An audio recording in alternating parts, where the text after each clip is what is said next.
Door paddles, gotta go. They don't fit.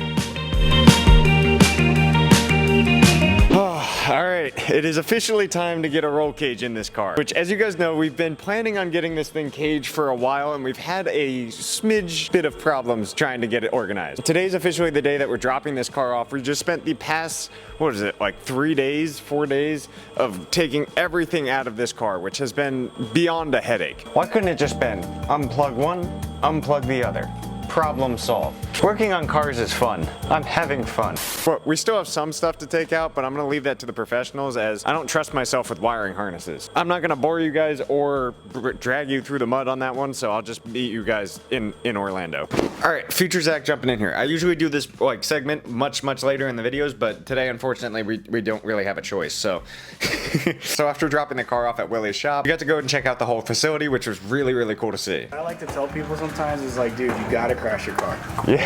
You gotta crash your car so you know what it's like, and then you skip, you go over that little bump of like, oh, I'm scared to crash. But then after me and AJ made our way back home, which I live about 3 hours south of the shop, which really was gonna help us with the filming piece of it, so I wasn't driving 3 hours there and 3 hours back each day.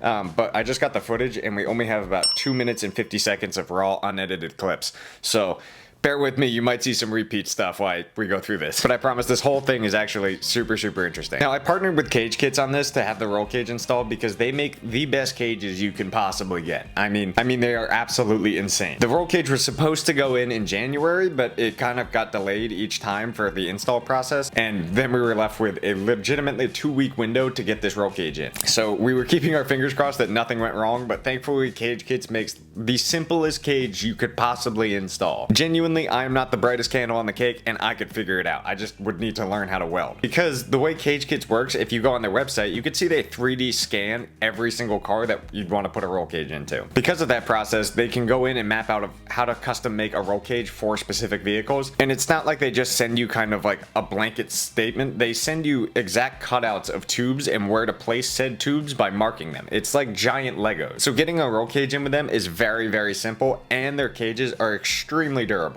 Cage Kits is very well known around the drifting community, especially because they make absolutely insanely easy roll cages that are beyond durable. The importance of a roll cage, if you don't know, is if you roll your car or drive off a cliff, the inside of your cab will probably be fine because the cage will actually fully protect you as you have a whole separate, like, just kind of box that you're stuck in. Now, the roll cage that got sent to me was the S550 FD X-Bar cage, which this thing is beefy. Like, this is a very serious cage.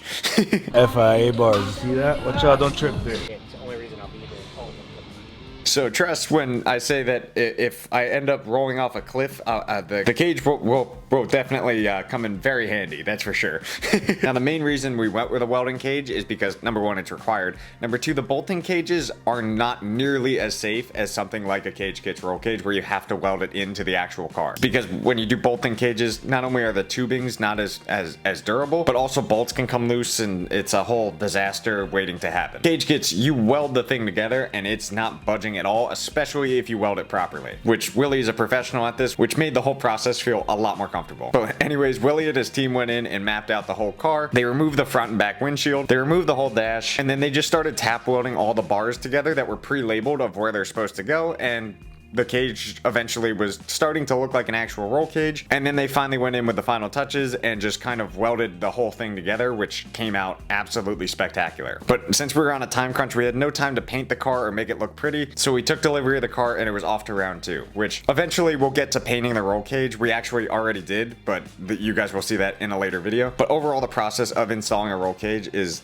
super simple with Cage Kits. My car legitimately went from a bone stock daily driver to now this. It's absolutely insane. So huge shout out to Cage Kits. I wish I had more footage to show you guys from inside the car and the welding thing, but like I said, we didn't get much footage from the actual install itself. But you can see from just the before and after photos alone of this roll cage going in, it is one of the nicest roll cages I've seen installed on a car. Like, this thing is absolutely mint, and I cannot thank Cage Kits enough for hooking us up with this and getting this whole thing squared away. Although we were under quite a bit of a time crunch, it worked out perfect. Now we just head had to get the car from Willys Shop to Tampa, where we're gonna be competing with a misaligned car, which that's gonna be a whole nother challenge, and a few more things need to be done, which you guys will see in the next video. It's absolutely insane. So stay tuned for that. But anyways, guys, I love you guys so much, and I will see you in the next one. Peace.